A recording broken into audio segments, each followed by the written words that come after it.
एक शख्स से घबरा गया पाकिस्तान, एक शख्स से कांपने लगी आईएसआई।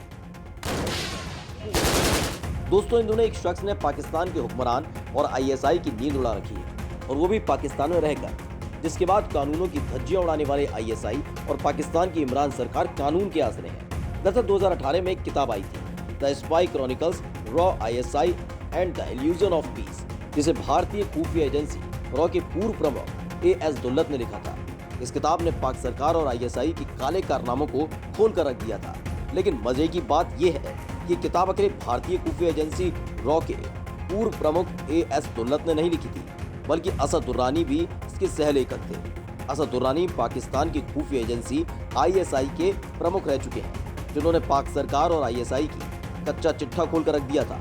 ये मामला 2018 का है, जब असद दुर्रानी की किताब आई थी, जिसको लेकर पाकिस्तान सरकार और आईएसआई घबरा गई थी, और उसके बाद चुपचाप असद दुर्रानी का नाम नो फ्लाई लिस्ट या एग्जिट कंट्रोल लिस्ट में शामिल कर दिया था, जिससे असद दुर्रानी पाकिस्तान से बाहर न जा सके। इसकी जानकारी जब असद दुर्रानी को हुई तो दुर्रानी ने हाईकोर्ट का दरवाजा खटखटाया।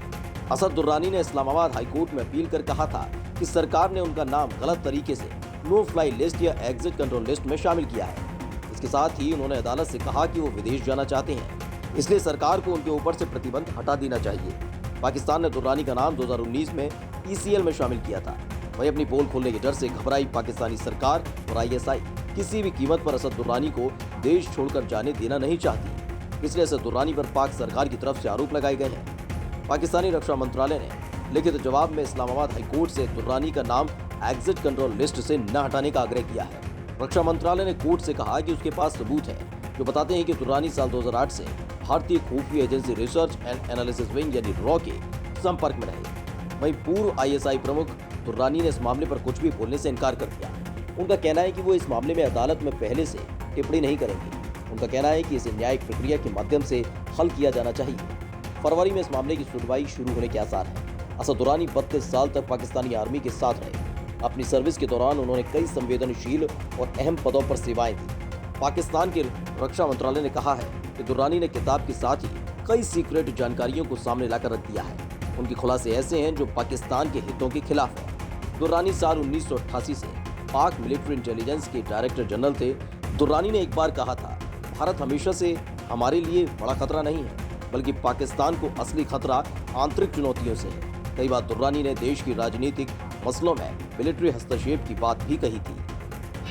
किताब ने खोल दिया था कच्चा चिट्ठा।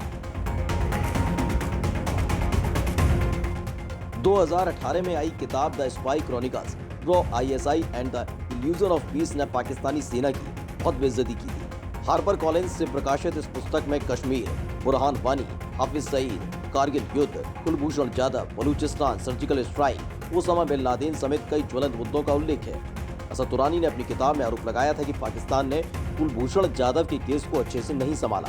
इतना ही नहीं, ओसामा की नेवी सील वाले ऑपरेशन को लेकर उन्होंने कहा था, इसे लेकर पाकिस्तान और अमेरिका के बीच गुप्त डील हुई थी। इसी किताब में दुर्रानी ने दावा किया था कि ऐसा हो सकता है कि पाकिस्तान ने ही अमेरिकी नेवी कमांडोज को मई 2011 में अलकायदा सरगना ओसामा बिन लादेन के खिलाफ कार्रवाई की मंजूरी दी हो। दुर्रानी ने बताया था कि पाकिस्तान क्यों हाफिज सईद को मुंबई हमलों के लिए सजा नहीं देगा। दुर्रानी ने कहा था कि हाफिज सईद का कद इतना बड़ा है कि उसे सजा देने की कीमत राजनीति को अदा करनी पड़ेगी। अगर हाफिज सईद को सजा दी जाती है तो फिर पाक सरकार पर भारत की तरफ से कार्रवाई करने का आरोप लगेगा। उन्होंने हाफिज सईद की नजरबंदी को भी एक नाटक करार दिया था। 24 मई 2018 को पूर्व प्रधानमंत्री मनमोहन सिंह और उपराष्ट्रपति हामिद अंसारी ने अपनी किताब को लॉन्च किया था। दुर्रानी की इस किताब में कश्मीर से लेकर अफगानिस्तान, राष्ट्रीय सुरक्षा सलाहकार अजीत डोभाल से लेकर ट्रेड वॉर्स, 26/11 के मुंबई आतंकी हमले समेत बलूचिस्तान और सर्जिकल स्ट्राइक्स जैसे मसलों पर विस्तार से जानकारी दी गई थी।